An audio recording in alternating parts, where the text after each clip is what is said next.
tarde, Eclésia, de novo consigo, nesta que é a semana em que se assinalam os acontecimentos mais importantes do cristianismo, a paixão, morte e ressurreição do Senhor. Queremos visitar estes momentos na vivência e nas tradições religiosas de Idanha a Nova dentro de instantes. António Catana fala-nos da festa dos Ramos e da celebração de Quinta-feira Santa nesta região de Portugal. Para já, os temas da atualidade religiosa. A vila de Dornes, no concelho de Ferreira do Zezer, distrito de Coimbra, é palco de uma das mais emblemáticas vias sacras do país.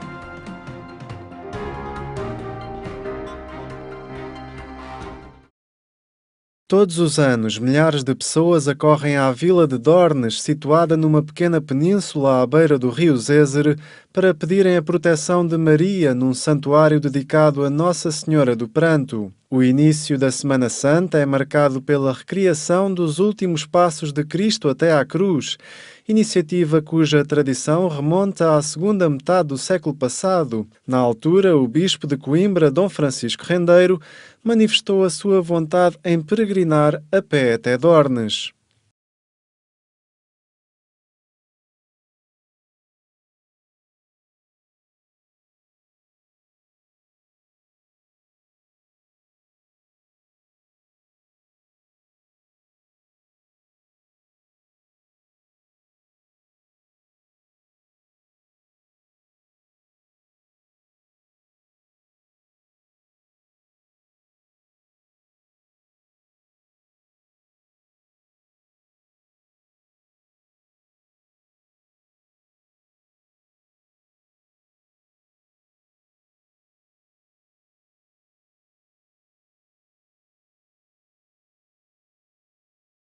Em 1970, toda a freguesia de Dornes pôs mãos à obra para preparar a recepção ao bispo através da projeção dos 14 cruzeiros.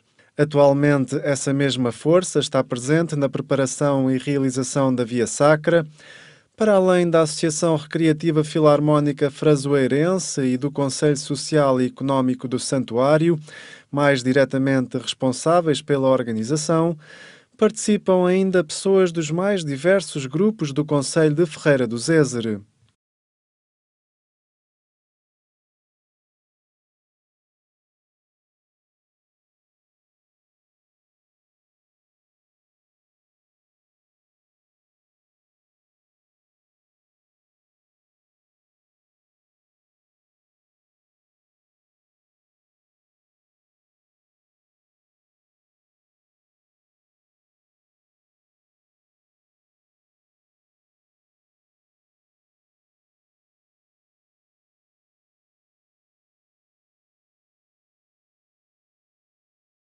Na primeira estação pode ler-se uma inscrição que diz: "Para e pensa, as 14 cruzes que vais visitar lembram-te o maior ato da história da humanidade. Um Deus homem morreu por ti."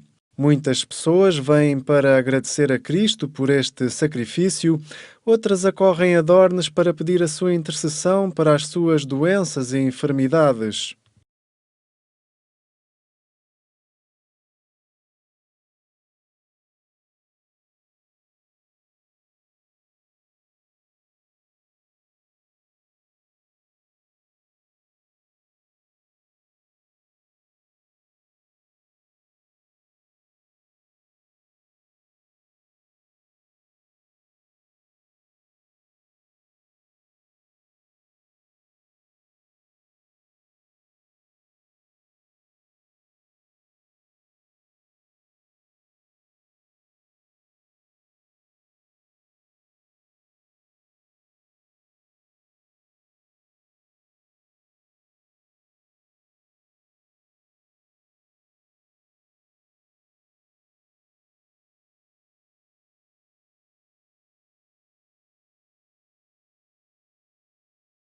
Há quem venha pela primeira vez em busca da paz e da beleza das paisagens e quem venha de fora do país para proporcionar à família um tempo diferente em oração.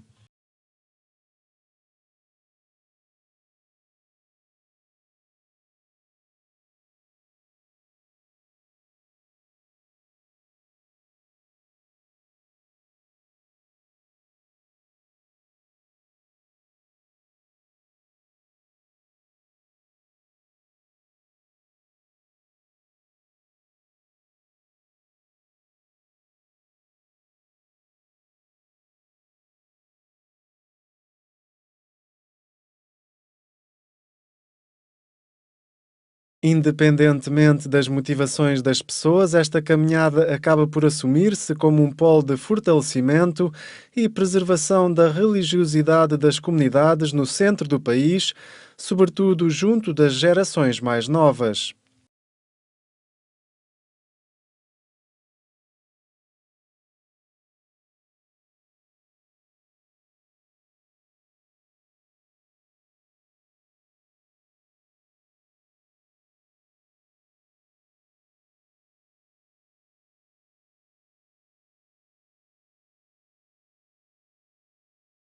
Nos últimos anos, a Via Sacra foi presidida pelos bispos de Coimbra, Dom Albino Coleto, e pelo seu sucessor, Dom Virgílio Antunes, e ficou também marcada pela situação difícil que Portugal atravessa, com muitas pessoas a buscarem auxílio espiritual para as suas dificuldades.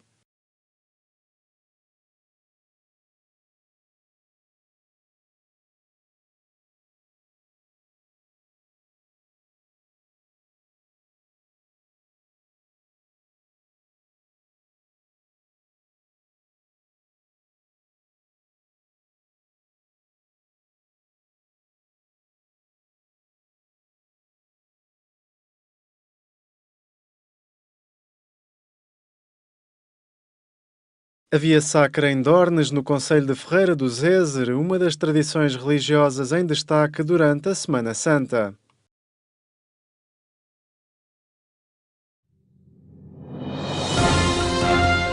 A austeridade anda a ser mascarada com o equilíbrio orçamental. A afirmação é de Alfredo Bruto da Costa, que comentou ao programa Eclésia a mensagem para a Quaresma da Comissão Nacional Justiça e Paz.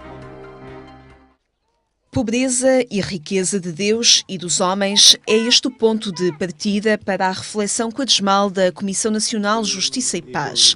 Alfredo Bruto da Costa destaca a expressão de Francisco quando se refere à Igreja como um povo de pobres, para sublinhar o apelo de uma pobreza evangélica dirigida a cada crente. Porém, a pobreza que se recomenda é diferente daquela que nega a tantos a possibilidade de uma vida digna. E ele diz mesmo, os pobres têm um lugar especial no coração de Deus. Portanto, é um facto religioso. E vale a pena a gente captar essa dimensão do problema, e é neste sentido que é um apelo aos cristãos para a sua conversão quaresmal.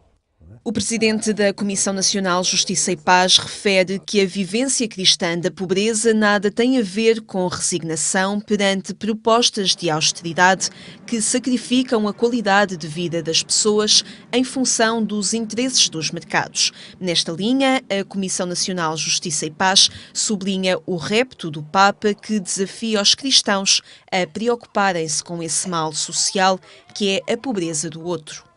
E nessa perspectiva, convida os cristãos a uma postura política da caridade para combate à pobreza nas suas causas estruturais. Palavras ancoradas na mensagem de Francisco para a Quaresma e que sublinham a caridade que deve envolver os cristãos na construção de uma sociedade mais digna. A caridade, para ser consequente, para não se esquecer que está interligada com a justiça, tem que ir às estruturas da sociedade para resolver as causas da pobreza. E causas que o Papa chama mesmo estruturais. Portanto, não são causas meramente secundárias ou superficiais, não. O Papa tem uma noção muito clara de que a sociedade contém ali estruturas que causam, que geram, que perpetuam, que agravam a pobreza. Portanto, desse ponto de vista, é uma atitude não só proativa, mas de combate contra o mal. E no momento em que os portugueses são confrontados com indicadores que anunciam mais saúde financeira para o país, a vida concreta continua marcada pela perda acentuada de qualidade de vida. Do ponto de vista dos indicadores sociais, das condições de vida das pessoas, não é possível dizer que o país está melhor. Não é possível, toda a gente sabe. Mas em vez de se preocuparem e terem políticas que têm essas condições de vida como centro, não. Cria-se uma dicotomia, uma distinção entre o progresso do país, que seria então as exportações, uma pequena redução do desemprego, etc, etc, etc, e seria o país está melhor, embora as pessoas estejam pior. Portanto, esta distinção é, do ponto de vista da filosofia política e da filosofia económica, extremamente grave. Bruto da Costa não aceita que o equilíbrio orçamental sirva de justificação para tudo. E aquilo que é a própria finalidade da economia, que é o bem-estar das pessoas, passa a uma condição secundária. É por esta razão, mesma razão, que eu acho absolutamente negativa a distinção entre equilíbrio orçamental e austeridade.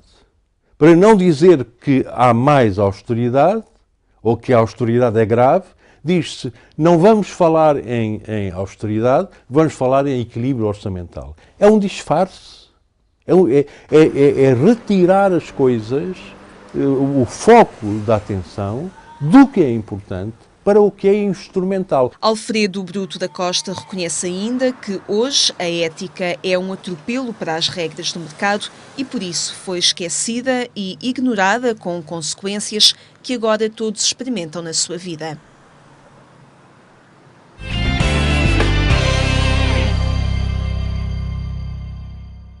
Temas que pode consultar em agência.eclésia.pt. Autenticidade religiosa e vivência comunitária cruzam-se em Idanha Nova nas celebrações pascais. António Catana é o estudioso deste fenómeno, cuja riqueza espiritual queremos aprofundar. Obrigado por estar uma vez mais no nosso programa. É com muito prazer. Já olhámos aqui a vivência da Quaresma. Nestes dias, as celebrações de Quinta-feira Santa e também a festa dos Ramos, que a Igreja assinalou no passado domingo, são também elementos marcantes aqui nestas gentes e lugares de Idanha Nova. Como é que esta festividade dos ramos, do benzer, aqueles elementos que são retirados do campo, tão próximo à vida do dia-a-dia destas pessoas, os marca e os motiva nesta celebração religiosa? Eu gostaria que os nossos ouvintes estivessem no domingo de Ramos em qualquer uma das freguesias, mas particularmente em Monsanto. É de uma beleza extraordinária. Todos os homens que vão e são muitos os que vão à igreja, especialmente nesses dias festivos, todos os homens levam o seu ramo composto, que normalmente é a própria mulher que lhe compõe o ramo, mas assim, não é assim um tamanho pequenino, assim, um ramo de oliveira assim bastante grande, mas todo ele, aliás, há imagens disso que podem revelar precisamente a beleza de tudo isto. As pessoas levam os ramos para serem bentos, e depois tudo com uma naturalidade, são as flores campestres que marcam ali a grande presença, são os goivos que aproveitam para levar, são outro Muitas tipo. vezes estes ramos, após estarem benzidos, não são abandonados. Eles depois as pessoas levam para casa, guardam. Há até regiões do país onde colocam junto às terras de cultivo. Precisamente. Isso depende de pessoa. Como sabe, isto é a via oral que aqui temos muito presente, a tradição oral muito presente. E de terra para terra, e até às vezes de famílias para famílias, perpassam costumes que efetivamente isso fazem. Por exemplo, o próprio ramo, no caso concreto que eu sei de Monsanto, porque já falei com a irmã do pároco que estive até há pouco tempo, que esteve durante quase muitíssimos anos que esteve lá como pároco de Monsanto, a irmã dizia que guardava depois o ramo que levava e que depois o guardava até à próxima quarta-feira de cinzas. E na véspera era queimado e era com as próprias cinzas que depois faziam, veja esta particularidade. Outros, não há dúvida alguma, que eu tenho e guardam-no sempre numa parte da casa. Muitas pessoas ainda hoje mantêm um oratório nas suas casas e guardam esse ramo bento que levam para casa e com muito respeito, com muita devoção, o têm ali, pronto, que é mais uma maneira de se encantarem naquele espaço que eles reservam na sua própria casa para recolhimento. Amanhã é Quinta-feira Santa e vamos ter lava-pés, não é? É uma celebração também muito participada, muito curiosa e muito marcante neste Concelho de Idanha Nova. Não só o lava-pés, há também outras, como por exemplo a ceia dos 12, que também poderemos falar se assim o entender. Mas sobre o lava-pés, uma grande particularidade que eu queria dizer, em que revela que, de facto, como os párocos têm passado pela Idanha, têm sido pessoas que têm compreendido bem as tradições do povo. Tanto assim que duas das localidades, que é Alcafozes e que é a Segura, ainda hoje nós estamos habituados a ver o Papa e os bispos, enfim, e os padres. O provedor da Santa Casa da Misericórdia que faz aquela pequena cerimónia. O pároco, toda a cerimónia é do pároco, não é? Mas o lava-pés mantém-se. Eu penso que, no meu modesto entender, eu penso que efetivamente isso se deve ao seguinte: quer na altura do liberalismo, em que todas, como sabe, as ordens religiosas foram extintas e nós tivemos ali 2 conventos que funcionaram no nosso concelho, todas as ordens religiosas foram extintas e eles continuaram a segurar as suas tradições. E certamente o pároco, quando chegou, viu que eles mantinham tal e qual as tradições como tinham quando tinham lá o pároco, e eles seguraram. E o pároco, quando chega e vê, talvez estes foram tão corajosos, e agora vamos terminar. Na República a mesma coisa, não é? Como sabe, a República também houve uma altura em que, efetivamente, pós-República, que as próprias procissões até funcionavam só dentro da igreja, não no exterior, como sabe. Até porque o Provedor da Misericórdia é uma autoridade, mas é uma autoridade, uma instituição do serviço à população. E está para servir os pobres, não é? Precisamente, e é essa a principal função dessas misericórdias que ainda hoje mantêm também os seus centros de dia, e algumas até temos várias. A ceia dos 12 tenta recriar a última ceia? Sim, ainda temos localidades em que se pretende recriar a última ceia. Até uns anos atrás, eu ainda assisti a isso, há uns 30 anos atrás, era na casa do provedor. A mulher preparava a refeição quando acabavam as cerimónias da Semana Santa, quando acabava a procissão do enterro do Senhor, e depois, desculpe, estou a confundir, a procissão do encontro. A procissão do encontro, que em muitas das localidades faz-se na Quinta-feira Santa. Depois dessas cerimónias fazerem, na Quinta-feira Santa, só no final é que havia essa ceia. Hábito que era comum. As mulheres saíam de casa, só ficavam tal como fossem os apóstolos e Jesus Cristo. Portanto, por isso lhe chamam a ceia dos 12. Era preparada com os condimentos próprios e que, efetivamente, eles comiam só crianças, portanto, mesmo que fosse do sexo feminino, todas saíam de casa. Já que estamos a falar da ceia, é incontornável a dizer também que nestas tradições da Idanha Nova há uma envolvente e a gastronomia está, por estes dias, também sintonizada com os acontecimentos pascais. Precisamente. E acontece precisamente isso. Por exemplo, eu penso que em Segura, a ceia, um dos pratos, embora haja também o prato do bacalhau, há sempre um esparregado de ervas azedas que acompanha, o esparregado de ervas azedas que acompanha o peixe frito. Peixe do rio, ali por junto ao Rio Eres. E como tal, acompanha sempre o peixe. Digo-lhe que as ervas azedas são um conjunto de várias ervas, são deliciosas. Eu próprio já tenho comido, não lá na Ceia dos 12, mas em casas particular. Há uma senhora amiga, a Dona Esther e a filha, a Zezinha Pechincha, que me convidam, e eu costumo lá comer na casa delas, já várias vezes lá comi. Estas ervas amargas que é uma delícia. Fazem de alguma forma uma ligação ao êxodo? Precisamente, fazem uma ligação ao êxodo, precisamente, à comemoração da Páscoa judaica, não é? E ao mesmo tempo revela a grande presença de judeus na nossa região. Foi uma maneira subtil de ter também eles próprios, ao entrarem nestas celebrações quaresmais, de poderem, de facto, ter também aquilo que é uma participação deles. Criar outra autenticidade. E também viver de forma mais próxima em relação aos relatos bíblicos, não é? António Catana, muito obrigado por nos ter revelado mais umas páginas preciosas da riqueza destas tradições populares. Voltaremos ainda a abordar estes temas no nosso próximo programa.